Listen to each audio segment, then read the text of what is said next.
The Assembly will hear an address by His Excellency Donald Trump, President of the United States of America. I request protocol to escort His Excellency and invite him to address the Assembly.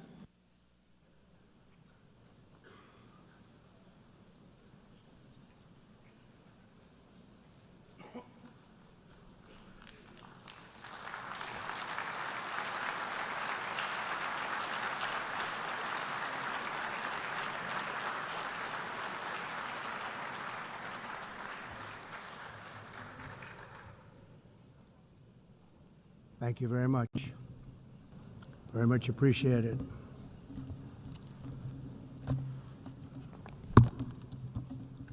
And I don't mind making this speech without a teleprompter, because the teleprompter is not working. I feel very happy to be up here with you nevertheless, and that way you speak more from the heart. I can only say that whoever's operating this teleprompter is in big trouble.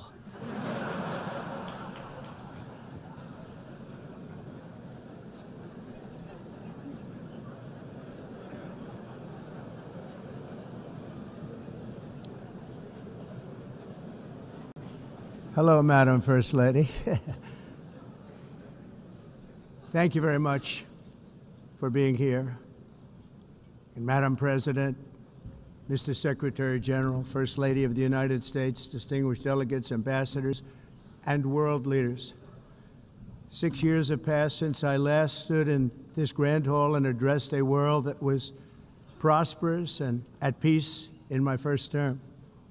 Since that day, the guns of war have shattered the peace I forged on 2 continents.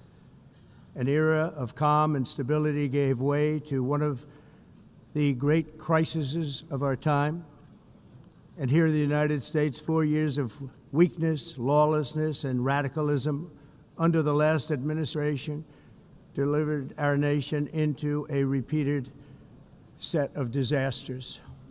1 year ago, our country was in deep trouble, but today, just 8 months into my administration, we are the hottest country anywhere in the world, and there is no other country even close. America is blessed with the strongest economy, the strongest borders, the strongest military, the strongest friendships, and the strongest spirit of any nation on the face of the earth. This is indeed the golden age of America. We are rapidly reversing the economic calamity we inherited from the previous administration, including ruinous price increases and record-setting inflation like we've never had before. Under my leadership, energy costs are down, gasoline prices are down, grocery prices are down, mortgage rates are down, and inflation has been defeated. The only thing that's up is the stock market, which just hit a record high. In fact, it hit a record high 48 times in the last short period of time. Growth is surging, manufacturing is booming. The stock market, as I said, is doing better than it's ever done. And all of you in this room benefit by that, almost everybody. And importantly, workers' wages are rising at the fastest pace in more than 60 years. And that's what it's all about, isn't it? In 4 years of President Biden, we had less than $1 trillion of new investment into the United States. In just 8 months since I took office, we have secured commitments and money already paid for $17 trillion. Think of it, 4 years, less than $1 trillion, 8 months, much more than $17 trillion is being invested in the United States. And it's now pouring in from all parts of the world. We've implemented the largest tax cuts in American history and the largest regulation cuts in American history, making this once and again the best country on earth to do business. And many of the people in this room are investing in America, and it's turned out to be an awfully good investment during this 8-month period.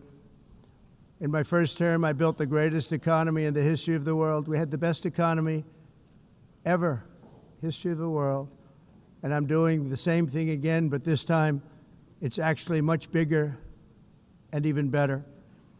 The numbers far surpass my record-setting first term. On our southern border, we have successfully repelled a colossal invasion, and for the last 4 months, and that's 4 months in a row, the number of illegal aliens admitted and entering our country has been 0. Hard to believe, because if you look back just a year ago, it was millions and millions of people pouring in from all over the world, from prisons, from mental institutions, drug dealers. All over the world they came. They just poured into our country with the ridiculous open border policy of the Biden administration. Our message is very simple. If you come illegally into the United States, you're going to jail, or you're going back to where you came from, or perhaps even further than that. You know what that means. I want to thank the country of El Salvador for the successful and professional job they've done in receiving and jailing so many criminals that entered our country. And it was under the previous administration that the number became record-setting, and they're all being taken out. We have no choice. And other countries have no choice, because other countries are in the exact same situation with immigration. It's destroying your country, and you have to do something about it. On the world stage, America is respected again like it has never been respected before. You think about 2 years ago, 3 years ago, 4 years ago, or 1 year ago, we were a laughingstock all over the world. At the NATO summit in June, virtually all NATO members formally committed to increase defense spending at my request from 2% to 5% of GDP, making our alliance far stronger and more powerful than it was ever before. In May, I traveled to the Middle East to visit my friends and rebuild our partnerships in the Gulf and those valued relationships with Saudi Arabia, Qatar, and the UAE, and other countries are now, I believe, closer than ever before. My administration has negotiated one historic trade deal after another, including with the United Kingdom, the European Union, Japan, South Korea, Vietnam, Indonesia, the Philippines, Malaysia, and many, many others. Likewise, in a period of just 7 months, I have ended 7 unendable wars. They said they were unendable. You're never going to get them solved. Some were going for 31 years, 2 of them, 31, think of it, 31 years. One was 36 years. One was 28 years. I ended 7 wars. And in all cases, they were raging with countless thousands of people being killed. This includes Cambodia and Thailand, Kosovo and Serbia, the Congo and Rwanda, a vicious, violent war that was, Pakistan and India, Israel and Iran, Egypt and Ethiopia, and Armenia and Azerbaijan. It included all of them. No president or prime minister, and for that matter, no other country has ever done anything close to that. And I did it in just 7 months. It's never happened before.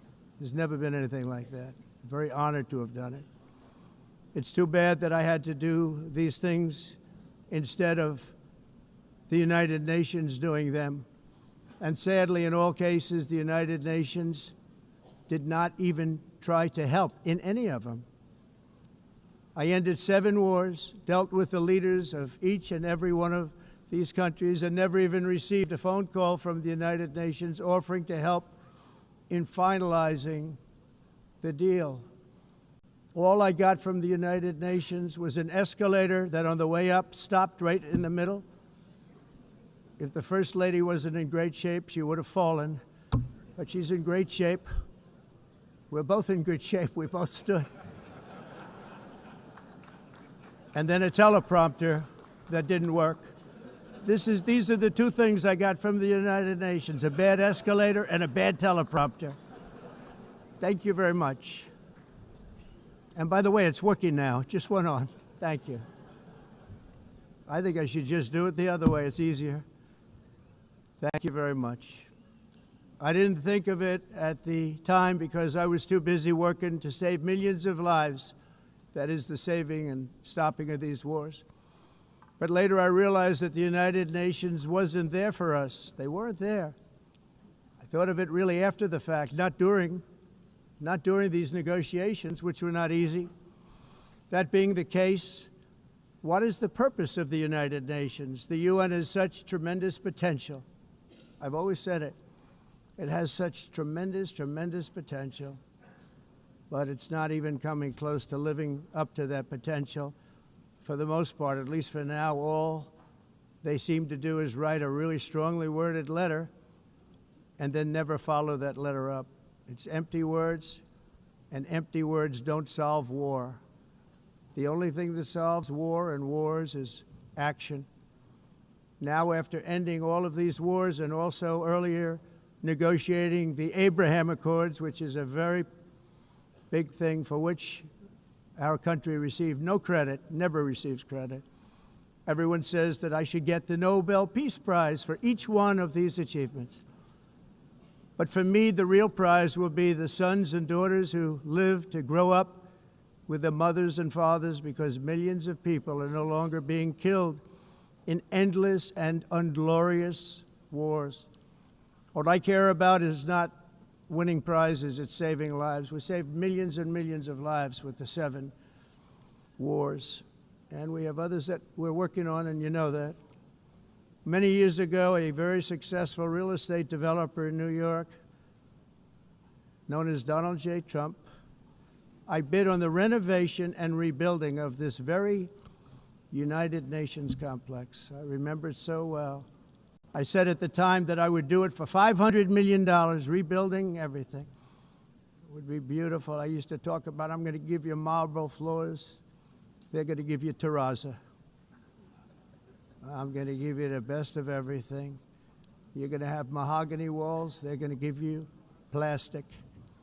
But they decided to go in another direction, which was much more expensive at the time, and which actually produced a far inferior product.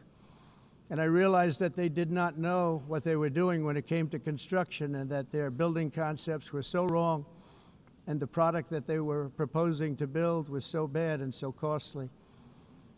It was going to cost them a fortune. And I said, and wait till you see the overruns. Well, I turned out to be right. They had massive cost overruns and spent between $2 and $4 billion on the building and did not even get the marble floors that I promised them. You walk on terrazzo. Do you notice that? As far as I'm concerned, frankly, looking at the building and getting stuck on the escalator, they still haven't finished the job. They still haven't finished. That was years ago.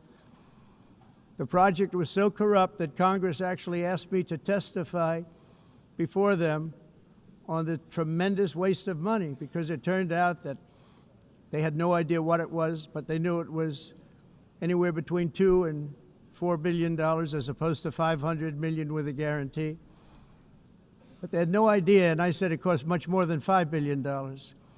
Unfortunately, many things in the United Nations are happening just like that, but on an even much bigger scale, much, much bigger. Very sad to see. Whether the UN can manage to play a productive role, I've come here today to offer the hand of American leadership and friendship to any nation in this assembly that is willing to join us in forging a safer, more prosperous world. And it's a world that we'll be much happier with. A dramatically better future is within our reach. But to get there, we must reject the failed approaches of the past and work together to confront some of the greatest threats in history. There is no more serious danger to our planet today than the most powerful and destructive weapons ever devised by man, of which the United States, as you know, has many. Just as I did in my first term, I've made containing these threats a top priority, starting with the nation of Iran. My position is very simple. The world's #1 sponsor of terror can never be allowed to possess the most dangerous weapon. That's why, shortly after taking office, I sent the so-called Supreme Leader a letter making a generous offer. I extended a pledge of full cooperation in exchange for a suspension of Iran's nuclear program. The regime's answer was to continue their constant threats to their neighbors and U.S. interests throughout the region, and some great countries that are right nearby.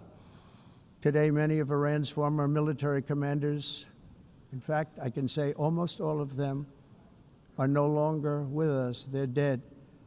And 3 months ago, in Operation Midnight Hammer, 7 American B-2 bombers dropped the 14 30,000-pound each bombs on Iran's key nuclear facilities, totally obliterating everything.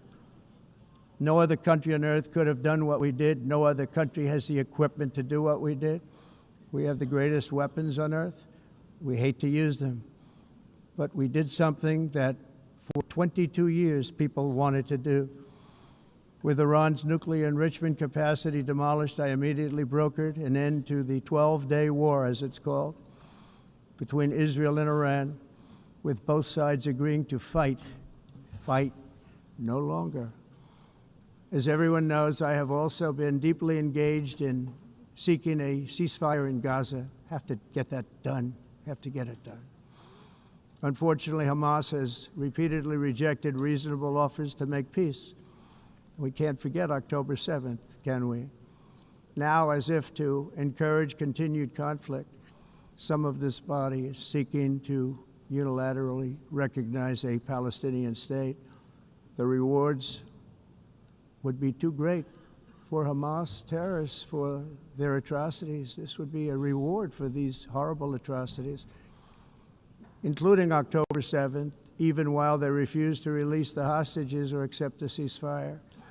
Instead of giving to Hamas and giving so much, because they've taken so much, they have taken so much. This could have been solved so long ago. But instead of giving in to Hamas's ransom demands, those who want peace should be united with one message: release the hostages now. Just release the hostages now. Thank you.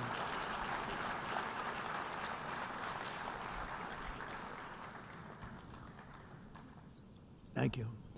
As we have got to come together, and we will come together, got to get it done. We have to stop the war in Gaza immediately. We have to stop it. We have to get it done. We have to negotiate, immediately have to negotiate peace. We got to get the hostages back. We want all 20 back. We don't want 2 and 4. As you know, I got, along with Steve Witkoff and others that helped us, Marco Rubio, we got most of them back. We were involved in all of them. But I always said the last 20 are going to be the hardest, and that's exactly what happened. We have to get them back now. We don't want to get back 2, and then another 2, and then 1, and then 3. Have this process. No, we want them all back, and we want the actually 38 dead bodies back too. Those parents came to me, and they want them back, and they want them back very quickly and very badly. As though they were alive, they want them. They want them every bit as much as if their son or daughter were alive. I've also been working relentlessly, stopping the killing in Ukraine. I thought that would be, of the 7 wars that I stopped, I thought that would be the easiest because of my relationship with President Putin, which had always been a good one. I thought that was going to be the easiest one. But you know, in war, you never know what's going to happen. There are always lots of surprises, both good and bad. Everyone thought Russia would win this war in 3 days, but it didn't work out that way. It was supposed to be just a quick little skirmish. It's not making Russia look good. It's making them look bad. No matter what happens from here on out, this was something that should have taken a matter of days, certainly less than a week, and they've been fighting for 3.5 years and killing anywhere from 5,000 to 7,000 young soldiers, mostly soldiers, on both sides, every single week, from 5,000 to 7,000 dead young people, and some in cities, much smaller numbers, where rockets are shot, where drones are dropped. This war would never have started if I were president. This was a war that should have never happened.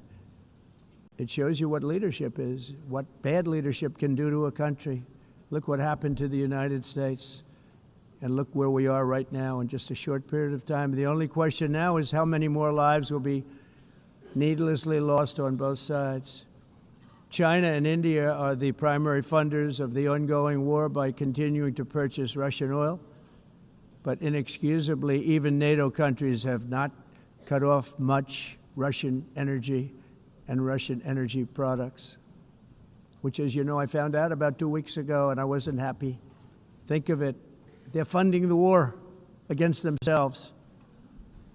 Who the hell ever heard of that one? In the event that Russia is not ready to make a deal to end the war, then the United States is fully prepared to impose a very strong round of powerful tariffs, which would stop the bloodshed, I believe, very quickly. But for those tariffs to be effective, European nations, all of you are gathered here right now, would have to join us in adopting the exact same measures. I mean, you're much closer to this. We have an ocean in between. You're right there. And Europe has to step it up. They can't be doing what they're doing. They're buying oil and gas from Russia while they're fighting Russia.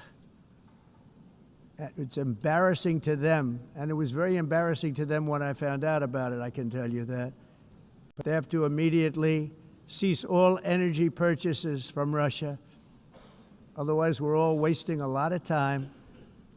So I'm ready to discuss this. We're going to discuss it today with the European nations, all gathered here. I'm sure they're thrilled to hear me speak about it, but that's the way it is. I like to speak my mind and speak the truth. As we seek to reduce the threat of dangerous weapons today, I'm also calling on every nation to join us in ending the development of biological weapons once and for all. And biological is terrible, and nuclear is even beyond, and we include nuclear in that. We want to have a cessation of the development of nuclear weapons. We know, and I get to view it all the time. Sir, would you like to see? And I look at weapons that are so powerful that we just can't ever use them. If we ever use them, the world literally might come to an end. There would be no United Nations to be talking about. There would be no nothing. Just a few years ago, reckless experiments overseas gave us a devastating global pandemic. Yet despite that worldwide catastrophe, many countries are continuing extremely risky research into bioweapons and man-made pathogens. This is unbelievably dangerous. To prevent potential disasters, I'm announcing today that my administration will lead an international effort to enforce biological weapons convention, which is going to be meeting with the top leaders of the world by pioneering an AI verification system that everyone can trust. Hopefully the UN can play a constructive role, and it will also be one of the early projects under AI. Let's see how good it is, because a lot of people are saying it could be one of the great things ever, but it also can be dangerous, but it can be put to tremendous use and tremendous good, and this would be an example of that. Not only is the UN not solving the problems it should, too often, it's actually creating new problems for us to solve. The best example is the #1 political issue of our time, the crisis of uncontrolled migration. It's uncontrolled. Your countries are being ruined. The United Nations is funding an assault on Western countries and their borders. In 2024, the UN budgeted $372 million in cash assistance to support an estimated 624,000 migrants journeying into the United States. Think of that. The UN is supporting people that are illegally coming into the United States, and then we have to get them out. The UN also provided food, shelter, transportation, and debit cards to illegal aliens. Can you believe that? On the way to infiltrate our southern border. Millions of people came through that southern border. Just a year ago, millions and millions of people were pouring in, 25 million altogether over the 4 years of the incompetent Biden administration. And now we have it stopped, totally stopped. In fact, they're not even coming anymore because they know they can't get through. But what took place is totally unacceptable. The UN is supposed to stop invasions, not create them and not finance them. In the United States, we reject the idea that mass numbers of people from foreign lands can be permitted to travel halfway around the world, trample our borders, violate our sovereignty, cause unmitigated crime, and deplete our social safety net.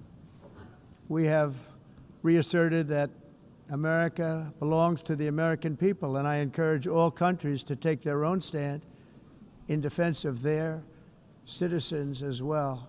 You have to do that because I see it. I'm not mentioning names. I see it, and I could call every single one of them out. You're destroying your countries. They're being destroyed. Europe is in serious trouble. They've been invaded by a force of illegal aliens like nobody's ever seen before. Illegal aliens are pouring into Europe. Nobody is ever, and nobody's doing anything to change it, to get them out. It's not sustainable. And because they choose to be politically correct, they're doing just absolutely nothing about it. And I have to say, I look at London, where you have a terrible mayor, terrible, terrible mayor, and it's been so changed, so changed. Now they want to go to Sharia law, but you're in a different country. You can't do that. Both the immigration and their suicidal energy ideas will be the death of Western Europe if something is not done immediately. This cannot be sustained. What makes the world so beautiful is that each country is unique. But to stay this way, every sovereign nation must have the right to control their own borders. You have the right to control your borders, as we do now, and to limit the sheer numbers of migrants entering their countries and paid for by the people of that nation that were there and that built that particular nation at the time. They put their blood, sweat, tears, money into that country, and now they're being ruined. Proud nations must be allowed to protect their communities and prevent their societies from being overwhelmed by people they have never seen before, with different customs, religions, with different everything. Where migrants have violated laws, lodged false asylum claims, or claimed refugee status for illegitimate reasons, they should, in many cases, be immediately sent home. And while we will always have a big heart for places and people that are struggling and truly compassionate, answers will be given. We have to solve the problem, and we have to solve it in their countries, not create new problems in our countries. And we are very helpful to a lot of countries that are just not able to send their people anymore.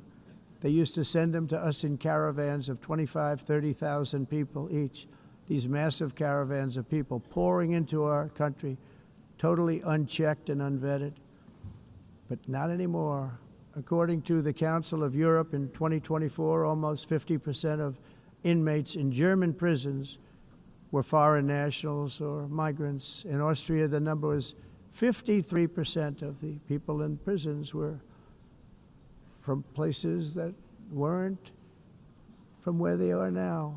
In Greece, the number was 54%, and in Switzerland, beautiful Switzerland, 72% of the people in prisons are from outside of Switzerland. When your prisons are filled with so-called asylum seekers who repaid kindness, and that's what they did, they repaid kindness with crime. It's time to end the failed experiment of open borders. You have to end it now. See, I can tell you. I'm really good at this stuff. Your countries are going to hell. In America, we've taken bold action to swiftly shut down uncontrolled migration. Once we started detaining and deporting everyone who crossed the border, and removing illegal aliens from the United States, they simply stopped coming. They're not coming anymore. We're getting a lot of credit, but they're not coming anymore. This was a humanitarian act for all involved, because on the trips up, thousands of people a week were dying.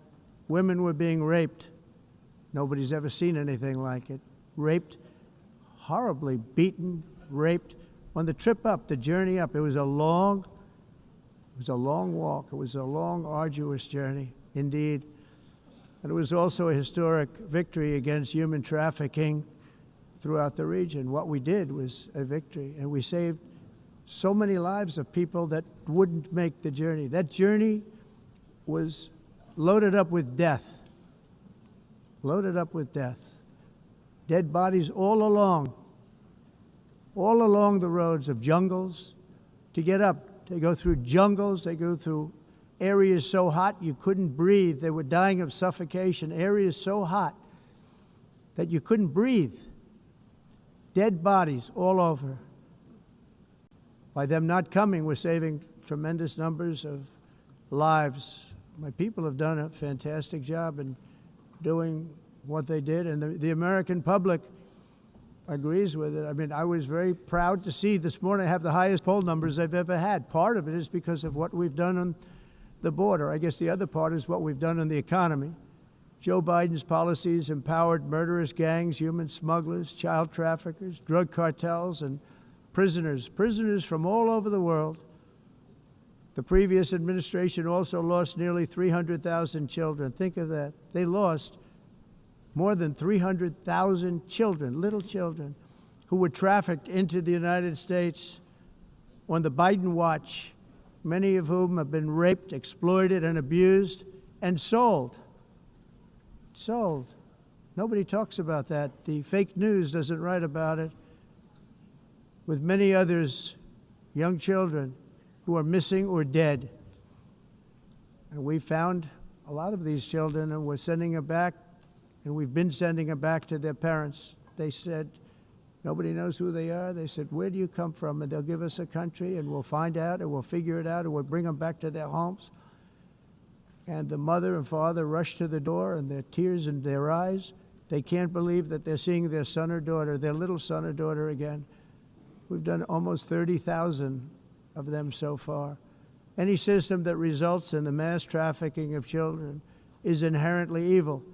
Yet that is exactly what the globalist migration agenda has done, and it's what it's all about. In America, those days, as you know, are over. The Trump administration is working, and we are continuing to work to track down the villains that are causing this problem, and also, as I said, to get back the 30,000 we've already returned. Now I think we're going to have another. We're going to find a lot. You're not going to find all of them. 300, more than 300,000. They're lost or they're dead. They're lost or they're dead because of the animals that did this. To protect our citizens, I've also designated multiple savage drug cartels as far as and you see this, and you see it happening right before your eyes. Let's put it this way. People don't like taking big loads of drugs in boats anymore. There aren't too many boats that are traveling on the seas by Venezuela. They tend not to want to travel very quickly anymore. And we've virtually stopped drugs coming into our country by sea. We call them the water drugs. They kill hundreds of thousands of people. I've also designated multiple savage drug cartels as far as foreign terrorist organizations, along with two bloodthirsty transnational gangs, probably the worst gangs anywhere in the world, MS-13 and Tren de Aragua. Tren de Aragua is from Venezuela, by the way. Such organizations torture, maim, mutilate, and murder with impunity. They're the enemies of all humanity. For this reason, we've recently begun using the supreme power of the United States military to destroy Venezuelan terrorists and trafficking networks led by Nicolas Maduro. To every terrorist thug smuggling poisonous drugs into the United States of America, please be warned that we will blow you out of existence. That's what we're doing. We have no choice. Can't let it happen. They're destroying I believe we lost 300,000 people last year to drugs, 300,000. Fentanyl and other drugs. Each boat that we sink carries drugs that would kill more than 25,000 Americans. We will not let that happen. Energy is another area where the United States is now thriving like never before. We're getting rid of the falsely named renewables. By the way, they're a joke. They don't work. They're too expensive. They're not strong enough to fire up the plants that you need to make your country great. The wind doesn't blow. Those big windmills are so pathetic and so bad, so expensive to operate. Then they have to be rebuilt all the time, and they start to rust and rot. Most expensive energy ever conceived, and it's actually energy. You're supposed to make money with energy, not lose money. You lose money, the governments have to subsidize. You can't put them out without massive subsidies. And most of them are built in China, and I give China a lot of credit. They build them, but they have very few wind farms. So why is it that they build them and they send them all over the world, but they barely use them? You know what they use? Coal. They use gas. They use almost anything, but they don't like wind. But they sure as hell like selling the windmills. Europe, on the other hand, has a long way to go, with many countries being on the brink of destruction because of the green energy agenda. And I give a lot of credit to Germany. Germany was being led down a very sick path, both on immigration, by the way, and on energy. They were going green, and they were going bankrupt. And the new leadership came in, and they went back to where they were, with fossil fuel and with nuclear, which is good. It's now safe, and you can do it properly. But they went back to where they were, and they opened up a lot of different plants, energy-producing plants, and they're doing well. I give Germany a lot of credit for that. They've said this is a disaster, what's happening. They were going all green. All green is all bankrupt. That's what it represents. And it's not politically correct. I'll be very badly criticized for saying it, but I'm here to tell the truth. I don't care. It doesn't matter to me. I'm in New York City. I'm feeling a lot safer. Crime, we're getting crime down. And by the way, speaking of crime, Washington, D.C. Washington, D.C. was the crime capital of America. Now it's a totally, after 12 days, it's a totally safe city. Everyone's going out to dinner. They're going out to restaurants. Your wife can walk down the middle of the street with or without you. Nothing's going to happen. My people have done a fantastic job. And yes, I called in the National Guard, and the National Guard took care of business, and they weren't politically correct, but they took care of business. We got 1,700 career criminals out, brought them back to where they came from, the countries where they came from, or put them in jails. Washington, D.C. is now a totally safe city again, and I welcome you to come. In fact, we'll have dinner together at a local restaurant, and we'll be able to walk. We don't have to go by an armor-plated vehicle. We'll walk right over there from the White House. They've given up their powerful edge, a lot of the countries that we're talking about, in oil and gas, such as essentially closing the great North Sea oil. Oh, the North Sea, I know it so well. Aberdeen was the oil capital of Europe, and there's tremendous oil that hasn't been found in the North Sea, tremendous oil. And I was with the Prime Minister I respect and like a lot, and I said, you're sitting with the greatest asset. They essentially closed it by making it so highly taxed that no developer, no oil company can go there. They have tremendous oil left, and more importantly, they have tremendous oil that hasn't even been found yet. And what a tremendous asset for the United Kingdom. And I hope the Prime Minister is listening, because I told it to him 3 days in a row. That's all he heard. North Sea oil, North Sea, because I want to see them do well. I want to stop seeing them ruining that beautiful Scottish and English countryside with windmills and massive solar panels that go 7 miles by 7 miles, taking away farmland. But we're not letting this happen in America. In 1982, the executive director of the United Nations Environmental Program predicted that by the year 2000, climate change would cause a global catastrophe. He said that it will be irreversible, as any nuclear holocaust would be. This is what they said at the United Nations. What happened? Here we are. Another UN official stated in 1989 that within a decade, entire nations could be wiped off the map by global warming. Not happening.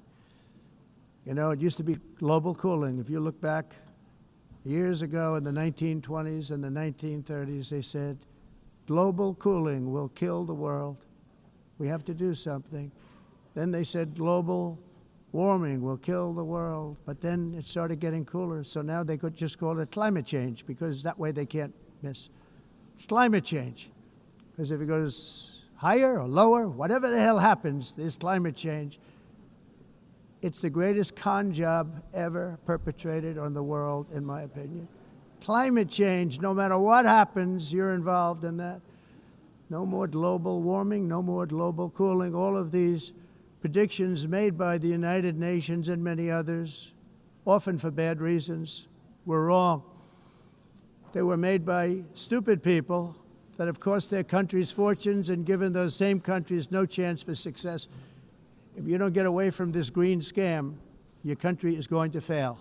And I'm really good at predicting things, you know. They actually said during the campaign they had a hat, the best-selling hat. Trump was right about everything. And I don't say that in a braggadocious way, but it's true. I've been right about everything.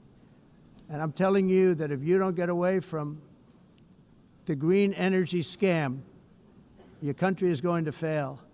And if you don't stop people that you've never seen before, that you have nothing in common with, your country is going to fail. I'm the President of the United States, but I worry about Europe. I love Europe. I love the people of Europe. And I hate to see it being devastated by energy and immigration. This double-tailed monster destroys everything in its wake, and they cannot let that happen any longer. You're doing it because you want to be nice. You want to be politically correct, and you're destroying your heritage. They must take control strongly and immediately of the unmitigated immigration disaster and the fake energy catastrophe before it's too late. The carbon footprint is a hoax made up by people with evil intentions, and they're heading down a path of total destruction. You know, the carbon footprint was a big, big thing a few years ago. I remember hearing about the carbon footprint, and then President Obama would get into Air Force One, a massive Boeing 747, and not a new one, an old one with old engines that spew everything into the atmosphere. He'd talk about the carbon footprint, we must do so. Then he'd get in and he'd fly from Washington to Hawaii to play a round of golf. And then he'd get back onto that big, beautiful plane and he'd fly back and he'd talk about, again, global warming and the carbon footprint. It's a con job. At extreme cost and expense, Europe reduced its own carbon footprint by 37%. Think of that. Congratulations, Europe. Great job. You cost yourself a lot of jobs, a lot of factories closed, but you reduced the carbon footprint by 37%. However, for all of that sacrifice and much more, it's been totally wiped out and then some by a global increase of 54%. Much of it coming from China and other countries that are thriving around China, which now produces more CO2 than all the other developed nations in the world. So all of these countries are working so hard on the carbon footprint, which is nonsense, by the way. It's nonsense. You know, it's interesting. In the United States, we have still radicalized environmentalists, and they want the factories to stop. Everything should stop. No more cows. We don't want cows anymore. I guess they want to kill all the cows. They want to do things that are just unbelievable, and you have it too. But you know, we have a border, strong, and we have a shape, and that shape doesn't just go straight up. That shape is amorphous when it comes to the atmosphere. And if we had the most clean air, and I think we do, we have very clean air. We have the cleanest air we've had in many, many years. But the problem is that other countries, like China, which has air that's a little bit rough, it blows. And no matter what you're doing down here, the air up here tends to get very dirty because it comes in from other countries where their air isn't so clean. And the environmentalists refuse to acknowledge that. Same thing with garbage. In Asia, they dump much of their garbage right into the ocean. And over about a 1 week and 2 week journey, it flows right past Los Angeles. You've seen it. Massive amounts of garbage, almost too much to do anything about, flowing past Los Angeles, past San Francisco, and then somebody will get in trouble because he dropped a cigarette on the beach. The whole thing is crazy. The primary effect of these brutal green energy policies has not been to help the environment, but to redistribute manufacturing and industrial activity from developed countries that follow the insane rules that are put down to polluting countries that break the rules and are making a fortune. They're making a fortune. European electricity bills are now 4 to 5 times more expensive than those in China and 2 to 3 times higher than the United States. And our bills are coming way down. You probably see that our gasoline prices are way down. You know, we have an expression, drill, baby, drill, and that's what we're doing. We're going to be much lower in a year from now. But they've come way down over the last year. As a result, every air conditioner is like very uncommon to see one in some of these countries because the electric costs are so high. So while the U.S. has approximately 1,300 heat-related deaths annually, that's a lot, Europe loses more than 175,000 people to heat deaths each year because the costs are so expensive you can't turn on an air conditioner. What is that all about? That's not Europe. That's not the Europe that I love and know. All in the name of pretending to stop the global warming hoax. The entire globalist concept of asking successful industrialized nations to inflict pain on themselves and radically disrupt their entire societies must be rejected completely and totally, and it must be immediate. That's why in America I withdrew from the fake Paris Climate Accord, where, by the way, America was paying so much more than every country. Others weren't paying. China didn't have to pay until 2030. Russia was given an old standard that was easy to meet, a 1990 standard. But for the United States, we're supposed to pay like $1 trillion. And I said, this is another scam. The fact is, the United States has been taken advantage of by the world for many, many years, but not any longer, as you probably noticed. I unleashed massive energy production and signed historic executive orders to hunt for oil, but we don't have to do much hunting because we have the most oil of any nation anywhere, oil and gas in the world. And if you add coal, we have the most of any nation in the world. Clean, I call it clean, beautiful coal. You can do things today with coal that you couldn't have done 10 years ago, 15 years. So I have a little standing order in the White House. Never use the word coal, only use the words clean, beautiful coal. Sounds much better, doesn't it? But we stand ready to provide any country with abundant, affordable energy supplies if you need them, when most of you do. We're proudly exporting energy all over the world. We're now the largest exporter. In the United States, we want trade and robust commerce with all nations, everybody. We want to help nations. We're going to help nations. But it must also be fair and reciprocal. The challenge with trade is much the same with climate. The countries that followed the rules, all their factories have been plundered. It's really sad to watch. They've been broken. They've been broken by countries that broke the rules. That's why the United States is now applying tariffs to other countries, and much as these tariffs were for many years applied to us, uncontrollably applied to us. We've used tariffs as a defense mechanism under the Trump administration, including my first term, where hundreds of billions of dollars in tariffs were taken in. And by the way, we had the lowest inflation, and now we have very low inflation. The only thing different is that we have hundreds of billions of dollars flowing into our country.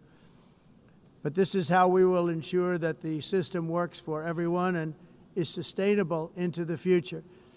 We're also using tariffs to defend our sovereignty and security throughout the world, including against nations that have taken advantage of former U.S. administrations for decades, including the most corrupt, incompetent administration in history, the sleepy Joe Biden administration. Brazil now faces major tariffs in response to its unprecedented efforts to interfere in the rights and freedoms of our American citizens and others, with censorship, repression, weaponization, judicial corruption, and targeting of political critics in the United States. I have a little problem saying this because I must tell you, I was walking in and the leader of Brazil was walking out. We saw him and I saw him, he saw me, and we embraced. And then I'm saying, can you believe I'm going to be saying this in just 2 minutes? But we actually agreed that we would meet next week. We didn't have much time to talk, like about 20 seconds. They were in retrospect, I'm glad I waited because this thing didn't work out too well. But we did talk, we had a good talk, and we agreed to meet next week, if that's of interest. But he seemed like a very nice man, actually. He liked me, I liked him. But if you, and I only do business with people I like. When I don't like them, I don't like them. But we had, at least for about 39 seconds, we had excellent chemistry. It's a good sign. But also in the past, Brazil, can you believe this, unfairly tariffed our nation, but now because of our tariffs, we are hitting them back, and we're hitting them back very hard. As president, I will always defend our national sovereignty and the rights of American citizens. So I'm very sorry to say this, that Brazil is doing poorly and will continue to do poorly. They can only do well when they're working with us. Without us, they will fail, just as others have failed. It's true. Next year, the United States will celebrate the 250th anniversary of our glorious independence, a testament to enduring power and American freedom and spirit. We will also be proudly hosting the 2026 FIFA World Cup, and shortly thereafter, the 2028 Olympics, which is going to be very exciting. I hope you all come. I hope that countless people from all over the globe will take part of these will be great celebrations of liberty and human achievement, and that together we all can rejoice in the miracles of history that began in July 4th, 1776, when we founded the light to all nations. And it's something really that an amazing thing came out of that date. It's called the United States of America. In honor of this momentous anniversary, I hope that all countries who find inspiration in our example will join us in renewing our commitment, values, and those values really that we hold so dear. Together, let us defend free speech and free expression. Let us protect religious liberty, including for the most persecuted religion on the planet today. It's called Christianity. And let us safeguard our sovereignty and cherish qualities that have made each of our nations so special, incredible, and extraordinary. In closing, I just want to repeat that immigration and the high cost of so-called green renewable energy is destroying a large part of the free world and a large part of our planet. Countries that cherish freedom are fading fast because of their policies on these two subjects. You need strong borders and traditional energy sources if you are going to be great again. Whether you have come from north or south, east or west, near or far, every leader in this beautiful hall today represents a rich culture, a noble history, and a proud heritage that makes each nation majestic and unique, unlike anything else in human history or any other place on the face of the earth.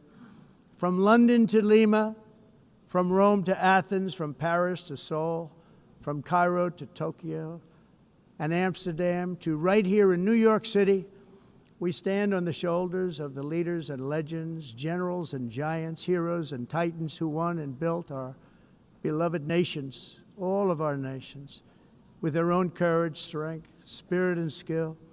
Our ancestors climbed mountains, conquered oceans, crossed deserts, and trekked over wide open plains.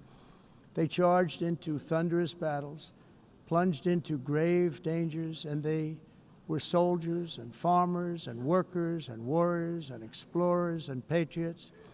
They built towns into cities, tribes into kingdoms, ideas into industries, and small islands into mighty empires.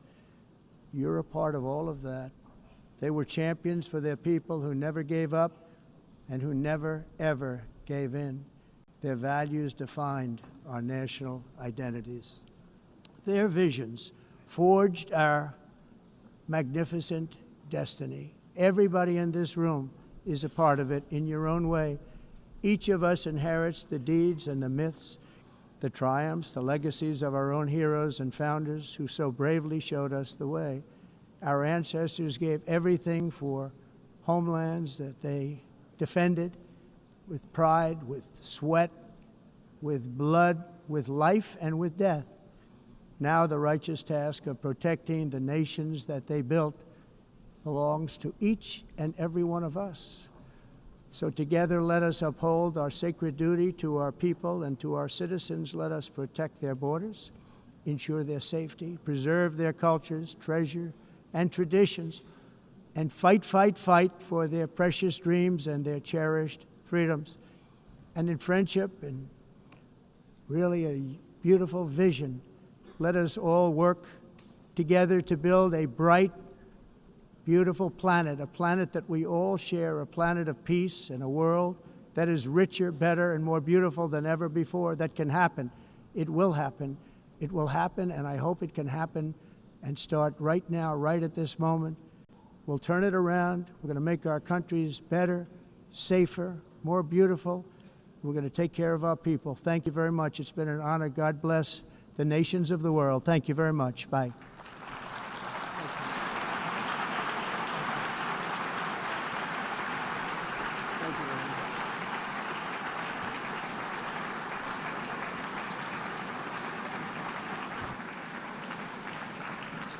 On behalf of the Assembly, I wish to thank the President of the United States,